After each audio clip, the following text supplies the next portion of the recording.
নমস্কার। আজকে মাননীয় গৃহমন্ত্রী শ্রী অমিত শাহ মিডিয়া বন্ধুদের সঙ্গে কিছু তার মতামত প্রকাশ করবেন এবং আপনাদের প্রশ্নোত্তর নেবেন। তো আর দেরি না করে একদম সোজা নিচ্ছি।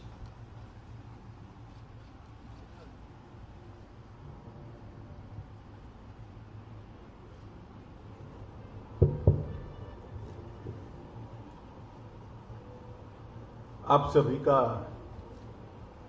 भारतीय जनता पार्टी की प्रेस वार्ता में स्वागत है। मैं थोड़ा शेड्यूल से देरी से आया हूं, इसलिए क्षमा प्रार्थी हूं। सबसे पहले अब शायद 14 अप्रैल के पहले मिलना न हो, इसलिए सबसे पहले आप सभी को बंगाल के नववर्ष की बहुत बहुत शुभकामनाएं देता हूं और बंगाल की जनता को भी आपके माध्यम से बंगाल के नए साल की शुभकामनाएं देता हूं। मित्रों, 3 चरण का चुनाव हो चुका है। हम चौथे चरण में कल चुनाव में मतदाता अपना अपना वोट कास्ट करेंगे। मैंने जैसे पहले बता चुका हूं, तीनों चरण में भारतीय जनता पार्टी को अप्रत्याशित समर्थन बंगाल की जनता का मिला है। हमारे एक आकलन के हिसाब से 63 से 68 सीट, 63 to 68 सीट के बीच में भारतीय जनता पार्टी इस 3 चरण के अंदर जीत रही है। मित्रों, और तृणमूल कांग्रेस का फ्रस्ट्रेशन उनके व्यवहार से, उनके भाषणों से, उनकी बातचीत से स्पष्ट रूप से दिखाई पड़ता है। जिस प्रकार की टिप्पणी ममता दीदी ने सुरक्षा बलों के लिए की है, मुझे आश्चर्य है कि सार्वजनिक जीवन में मेरा बहुत लंबा समय गया है, मैंने ऐसी टिप्पणी कभी नहीं देखी। कोई राज्य की मुख्यमंत्री और राजनीतिक दल की अध्यक्षा अगर ये कहती है कि सीएपीएफ का आप घिराव कर लो, उनको घेर लो, रोक लो, मैं नहीं ऐसा दृश्य मेरे राजनीतिक जीवन में देखा है। ये क्या कहना चाहती है? लोगों को अराजकता की ओर ले जा रही है, चुनाव को शांतिपूर्ण ढंग से समाप्त नहीं होने देना उनका उद्देश्य है, या फिर हर बार की तरह रेगिंग से चुनाव जीतने का उद्देश्य है? मैं इनकी बात को नहीं समझ सकता। और वो बार बार आरोप लगा रही है कि गृह मंत्रालय के इशारे पर सीएपीएफ चुनाव को डिस्टर्ब कर रहा है। दीदी को मैं एक कॉमन सेंस की बात बताना चाहता हूं कि सीएपीएफ जब चुनाव के काम में लगते हैं तब गृह मंत्रालय का कंट्रोल नहीं होता है। पैरामिलिट्री फोर्सेस पर कंट्रोल चुनाव आयोग का होता है। इतनी सादी सीधी बात भी अगर उनको मालूम नहीं है तो मैं मानता हूं कि उनकी बौखलाहट बहुत बड़ी हो गई। हमारे कार्यकर्ताओं पर लगातार हमला होना, हमारे प्रदेश अध्यक्ष दिलीप घोष पर विगत 2-3 दिनों में ही हमला हुआ। कल भवानीपुर में पुलिस स्टेशन के अंदर हमारे कार्यकर्ता बैठे थे, तब उन पर हमला हुआ। और इस हमले के खिलाफ तृणमूल कांग्रेस के एक भी नेता की खंडन की टिप्पणी नहीं है। ये लोग मुख इशारा कर रहे हैं, मौन इशारा कर रहे हैं कि आप करिए। सार्वजनिक जीवन में इतना तो एक आम बात होती है कि किसी भी हिंसा, किसी भी प्रकार की हिंसा होती है, किसी भी राजनीतिक दल के कार्यकर्ताओं पर हिंसा होती है, सभी लोग इसकी निंदा करते हैं, भर्त्सना करते हैं। मुझे लगता है कि इससे भी तृणमूल कांग्रेस अपना आपा खो बैठी है। जिस प्रकार से इन्होंने माइनॉरिटी वोटर्स को अपील की है कि एकजुट हो जाइए और तृणमूल कांग्रेस के लिए वोट करिए, वो बताता है शायद उनके माइनॉरिटी वोट भी अब धीरे धीरे धीरे धीरे धीरे उनसे खिसक रहे हैं, कहीं और जा रहे हैं। और ये डर भी उनको सता रहा है, वरना इस प्रकार की अपील किसी भी मुख्यमंत्री के मुंह से, किसी भी पार्टी के अध्यक्षा के मुंह से मैं नहीं मानता कि ये उचित है। इस प्रकार के काम करने की बजाय दीदी को चाहिए कि हार के कारणों का एनालिसिस करें। बंगाल की जनता क्यों इनके खिलाफ है, उसका उनको एनालिसिस करना चाहिए। दीदी, बंगाल की जनता आपके खिलाफ है क्योंकि कानून और व्यवस्था की परिस्थिति पूर्णतया चरमरा गई है। बंगाल की जनता आपके इसलिए खिलाफ है कि यहां पर घुसपैठ बेरोक टोक आपने होने दी है। अब तो कलकत्ता में बैठे हुए बंगाली बाबू को भी चिंता है कि 10 साल के बाद कलकत्ता की क्या स्थिति होगी, घुसपैठ अगर इसी तरह से चलती रही। बंगाल की जनता इसलिए आपके खिलाफ है। लाखों करोड़ों जो शरणार्थी आए हैं बांग्लादेश से, उनको नागरिकता देने का कानून मोदी जी लेकर आए। सीएए, अब सीएए का विरोध कर रही है, इसलिए हमारे बंगाल के मतदाता आपके खिलाफ है। तुष्टीकरण की आपकी जो राजनीति रही, इसके लिए बंगाल की जनता आपके खिलाफ है। दुर्गा पूजा में मूर्ति का विसर्जन करने के लिए कोर्ट की सहायता लेनी पड़ती है, सर्कुलर होते हैं, कुछ एरिया में सरस्वती पूजा नहीं होती। किस प्रकार का शासन आपने बंगाल को दिया है, इसको जरा पीछे मुड़कर देखिए। इंफ्रास्ट्रक्चर का खस्ता हाल, इंडस्ट्रियल डेवलपमेंट में जीरो डेवलपमेंट, बेरोजगारी चरम सीमा पर, महिला सुरक्षा के सारे पैरामीटर्स ऊंधे मोह गिरे हुए हैं। सब प्रकार के महिलाओं के खिलाफ के अपराध में 1 से 5 नंबर के अंदर बंगाल खड़ा है। टोलबाजी, सिंडिकेट और भ्रष्टाचार अपनी सभी सीमाएं लांघ गया है। कोल माफिया और गौ तस्करी करने वालों के साथ तृणमूल के पदाधिकारी और वरिष्ठ से वरिष्ठ नेताओं की साठगांठ का पर्दाफाश हो चुका है। अब किस आधार पर बंगाल की जनता से बंगाल का वोट मांगना चाहती हैं? ढेर सारी जन कल्याण की योजनाएं जो मोदी जी ने बंगाल के लिए भेजी, उसको आप नीचे नहीं पहुंचने देती है। चाहे आयुष्मान भारत की योजना हो, चाहे प्रधानमंत्री जी ने किसानों के लिए 6,000 रुपया प्रति साल भेजा है उसकी योजना हो, चाहे ग्रामीण सड़क बनाने की प्रधानमंत्री ग्रामीण सड़क योजना का विस्तार हो, चाहे रेलवे के एक्सपांशन की बात हो, हर चीज में आपने अड़ंगा लगाया है। राजनीतिक दृष्टिकोण से मोदी जी लोकप्रिय न हो जाए, इसके भय से बंगाल के विकास को धीरा करने का काम, रोकने का काम आपने कहा है। और इसी का कारण है कि आज बंगाल के सर्वदूर कहीं पर भी जाइए, सुंदरवन में जाइए, जंगल महल में जाइए, दक्षिण बंगाल में जाइए, उत्तर बंगाल में जाइए, चाहे राजवंशियों के जाइए, चाहे गोरखाओं के अंदर जाइए, चाहे नामशूद्र के अंदर जाइए, हर प्रकार के बंगाल के वोटर आज भारतीय जनता पार्टी का समर्थन करते हुए दिखाई पड़ते हैं। और कई विशिष्ट लोग भारतीय जनता पार्टी में जुड़े हैं। इतना नहीं, पहली बार चुनाव लड़ने का साहस भी किया है। मैं साहस शब्द इसलिए प्रयोग करता हूं कि उनकी फितरत में चुनाव लड़ना नहीं था। कभी वो चुनाव लड़ने के अपने जीवन में सोचे भी नहीं होंगे, परंतु बंगाल की स्थिति देखकर उनको भी लगता है कि अब समय आ गया है, उनको भी आगे आने पड़ेगा अगर बंगाल को बचाना है।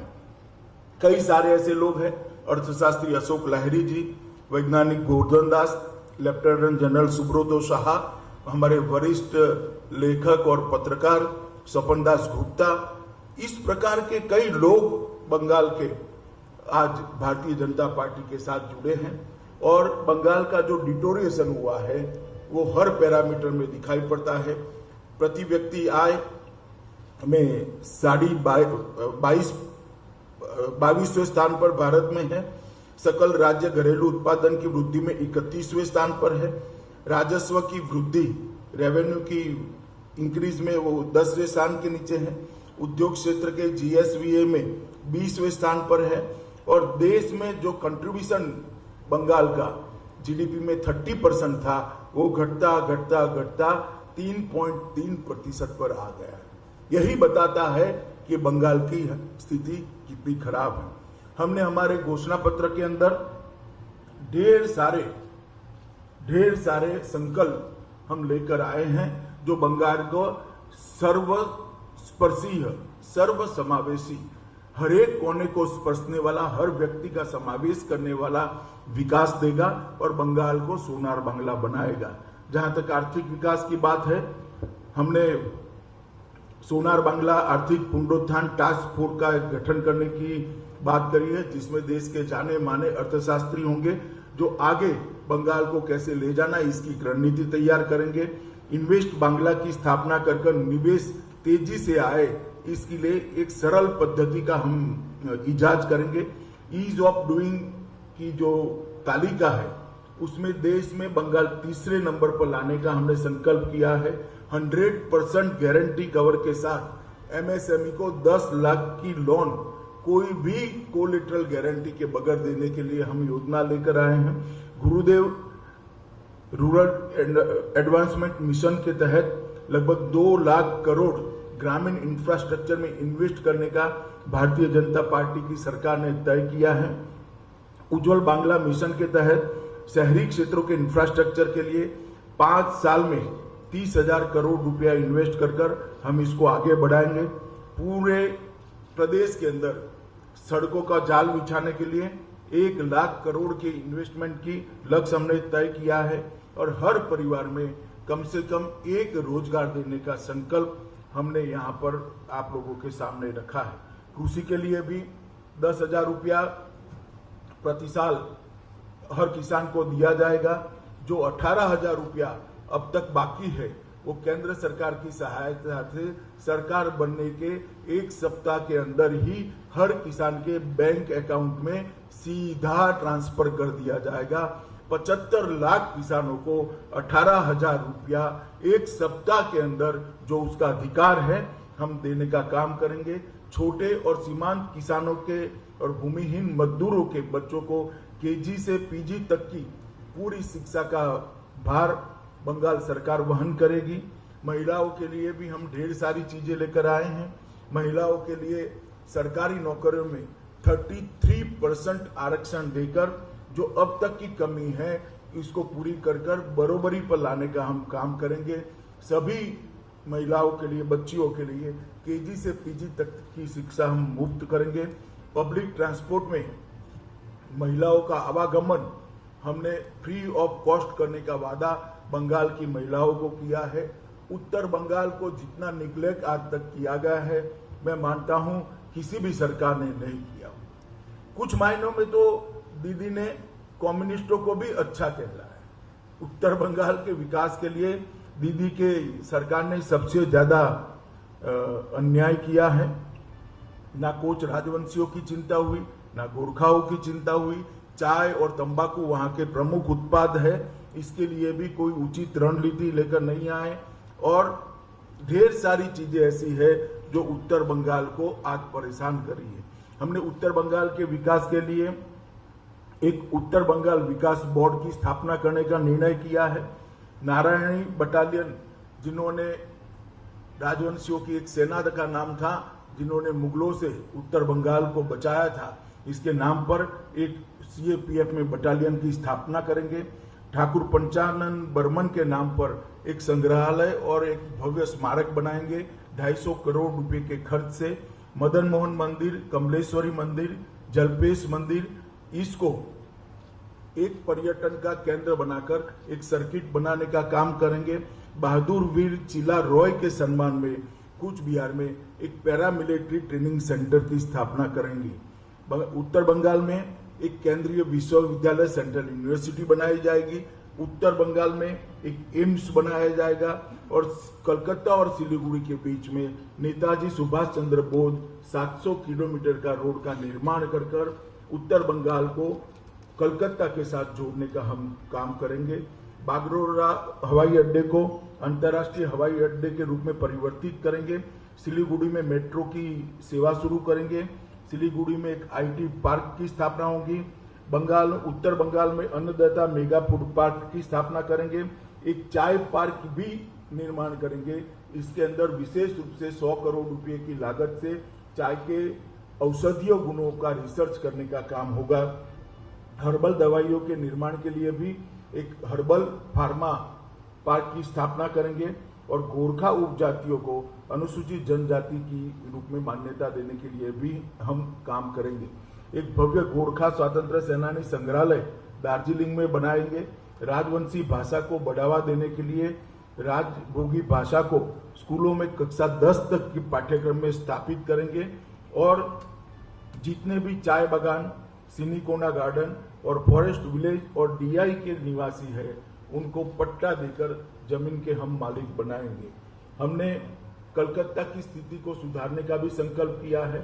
आज तक कलकत्ता पर 10 साल के अंदर जस का तस जैसे कम्युनिस्ट छोड़कर गए थे वैसा ही रखा है। एक जमाने में सिंगापुर के डेवलपमेंट का मॉडल कलकत्ता का हुआ करता था। आज वो कलकत्ता की स्थिति बहुत गिरी हुई है। हमने सोनार बांग्ला का हमारा जो अभियान है उसकी शुरुआत कलकत्ता से होगी। सिटी ऑफ जॉय को हम सिटी ऑफ जॉय तो रहेगा ही रहेगा, बाद में सिटी ऑफ फ्यूचर में भी उसको कन्वर्ट करने का हम काम करेंगे। कोलकाता के लिए 22,000 करोड़ का कलकत्ता डेवलपमेंट फंड निर्माण करेंगे जो कलकत्ता के कंप्लीट इंफ्रास्ट्रक्चर को फिर से एक बार स्ट्रेंथ देने का काम करेगा। घरेलू उपयोग के लिए 200 यूनिट तक की बिजली हम फ्री करेंगे। अगले 5 वर्षों में कलकत्ता को भारत के वित्तीय केंद्र के रूप में एक आर्थिक राजधानी बनाने के लिए हम एक कमेटी बनाकर इसको आगे बढ़ाएंगे। कलकत्ता स्टॉक एक्सचेंज को आर्थिक गतिविधियों के लिए हम फिर से पुनर्जीवित करने का प्रयास करेंगे। नए आईटी पार्क की स्थापना करेंगे और मौजूदा आईटी पार्क के अंदर 300 करोड़ रुपया और इन्वेस्ट कर इसको ज्यादा लॉजिकल बनाने का काम करेंगे। एक नए जैव प्रौद्योगिकी पार्क की स्थापना करेंगे जो 100 करोड़ के खर्च पर होगा। सभी इमारतों को इसका फायर ब्रिगेड का दृष्टि से ऑडिट कर हम इसको सेफ बनाने का काम करेंगे। एक नए अग्निशमन केंद्र की स्थापना और नए अग्निशमन कॉलेज की स्थापना कलकत्ता में करेंगे। हर कोने में सीसीटीवी का जाल बुनकर कलकत्ता को गुंडों से मुक्त कराने का काम करेंगे और एक ही कार्ड से मेट्रो, लोकल ट्रेन और बसों के लिए एकीकृत परिवहन कार्ड लॉन्च करेंगे जो काफी बड़ी मात्रा में कलकत्ता के निवासियों की परेशानी को कम करेगा। 10 बहुमंजिला पार्किंग स्थान का हम निर्माण करेंगे। 1500 करोड़ के खर्च से स्वच्छ कलकत्ता का एक फंड बनाएंगे। 1000 करोड़ की लागत से रानी रासमती नदी विकास परियोजना लाएंगे। हुगली रिवर फ्रंट की आधुनिक बनाकर एक सुंदर व्यवस्था वहां पर करेंगे। कालीघाट में आदि गंगा नदी को पुनर्जीवित कर उसको कचरे डालने से प्रतिबंध लगाकर फिर से एक बार गौरव देने का काम करेंगे। 10 मॉक टावर की स्थापना करेंगे और कलकत्ता को प्रतिष्ठित यूनेस्को हेरिटेज सिटी में शामिल करने के लिए हम पूरा प्रयास करेंगे। बंगाल की संस्कृति के लिए भी बातें तो बहुत करी है, मगर दीदी के शासन में जितना हास बंगाल की संस्कृति का हुआ है शायद ही कभी हुआ होगा। मैं इनकी बातों में जाना नहीं चाहता। हम एक विजन लेकर, एक दृष्टि लेकर आए हैं। नोबेल प्राइज की तर्ज पर टैगोर प्राइज और ऑस्कार की तर्ज पर सत्यजीत रे अवार्ड कलकत्ता में बंगाल सरकार शुरू कर उसको अंतर्राष्ट्रीय प्रतिष्ठा दिलाने का काम करेगी। 11,000 करोड़ के सोनार बांग्ला फंड से कलकत्ता को देश की सांस्कृतिक राजधानी बनाने का हम काम करेंगे। गुरुदेव सेंटर फॉर कल्चर एक्सीलेंस की स्थापना कर बंगाली संस्कृति को बढ़ावा देने के लिए पूरे देश और विदेश में एक एक्सचेंज का कार्यक्रम शुरू करेंगे। गंगा सागर मेले को अंतर्राष्ट्रीय पहचान देने के लिए 2500 करोड़ का फंड हम रिजर्व कर इसको अंतर्राष्ट्रीय पहचान देंगे। पुरोहित कल्याण बोर्ड की स्थापना कर 3,000 रुपया मासिक हर पुरोहित को देने का काम करेंगे। चैतन्य महाप्रभु आध्यात्मिक संस्थान बनकर बंगाल की विरासत को नए सिरे से पुनर्जीवित करने का हम प्रयास करेंगे। नेताजी को सम्मानित करते हुए देश भर में नेताजी और आजाद हिंद फौज की ऐतिहासिक यात्रा का प्रदर्शन करने के लिए 1000 करोड़ का फंड हम बनाएंगे। संयुक्त राष्ट्र संघ में बंगाली भाषा को आधिकारिक भाषाओं में से एक भाषा के रूप में मान्यता देने के लिए हम प्रयास करेंगे। सरकारी दस्तावेजों, आदेशों और पत्र व्यवहार में बांग्ला भाषा को हम अनिवार्य करेंगे। राज्य भर में टेक्निकल एजुकेशन, मेडिकल एजुकेशन और लीगल प्रोफेशन के एजुकेशन को बांग्ला माध्यम में पढ़ाई की हम पूरी व्यवस्था करेंगे, जिससे बांग्ला भाषा में भी बच्चे पढ़ सकें। कोलकाता में एक विश्व स्तरीय सोनार बांग्ला संग्रहालय का हम निर्माण करेंगे। 60 वर्ष से अधिक उम्र के कीर्तनकारों को 3000 की मासिक पेंशन देंगे। एक आर्टिस्ट ट्रीट का आयोजन करेंगे। बंगाली फूड फेस्टिवल का आयोजन देश भर में और दुनिया भर में करेंगे। 3 दिवस का त्योहार बांग्लार आलो का आयोजन करेंगे और सुभाष चंद्र बोस, ईश्वर चंद्र विद्यासागर, बंकिम चंद्र चट्टोपाध्याय, रास बिहारी बोस और महर्षि अरविंदो जैसे बंगाली नायकों के नाम पर एजुकेशन चेयर देश भर की सभी यूनिवर्सिटियों में और कुछ अंतर्राष्ट्रीय यूनिवर्सिटियों में भी बनाने का काम करेंगे। और 1000 करोड़ के कोष के साथ बंगाली कलाकार कल्याण बोर्ड की भी हम स्थापना करेंगे। मित्रों, अंत में मैं इतना ही कहना चाहता हूं कि भारतीय जनता पार्टी इस चुनाव के अंदर सिर्फ ममता दीदी का शासन ठीक नहीं है, वहां से नहीं रुकती। ममता दीदी का शासन ठीक नहीं है, ये तो हम उजागर इसलिए करना चाहते हैं क्योंकि हम चाहते हैं कि बंगाल की जनता तक सच्ची बात पहुंचे।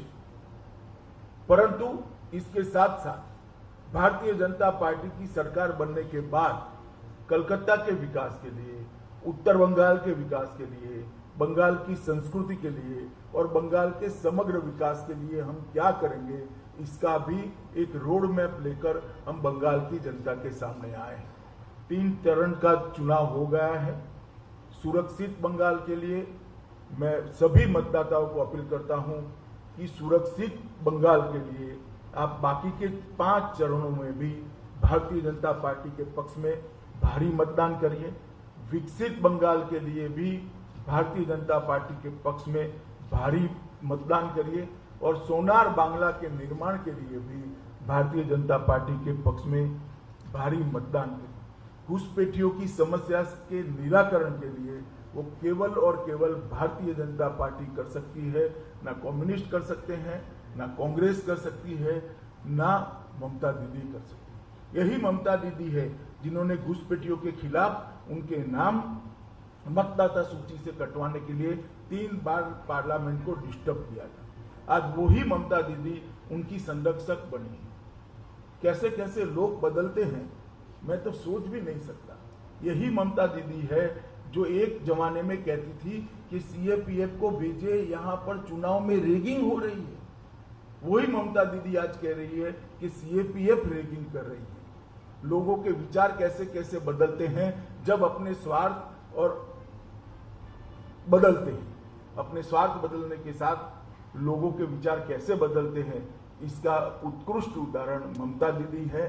मैं आज फिर से एक बार इस बात पर बाहर से कहना चाहता हूं कि भारतीय जनता पार्टी की सरकार बनेगी तो सभी शरणार्थियों को सिटीजनशिप अमेंडमेंट एक्ट के तहत भारत की नागरिकता देकर हम उनको सम्मानित भी करेंगे, उनका पुनर्वसन भी करेंगे और हमारे साथ गौरव के साथ अपना जीवन यापन कर सके, इस प्रकार की स्थिति में लाएंगे। अंत में मैं फिर से मोदी जी के नेतृत्व में सोनार बांग्ला के निर्माण के लिए बाकी के 5 चरण में भी यहाँ पर बंगाल की जनता भारतीय जनता पार्टी का उसी तरह से समर्थन करे जिस प्रकार से पहले 3 चरण में करा है।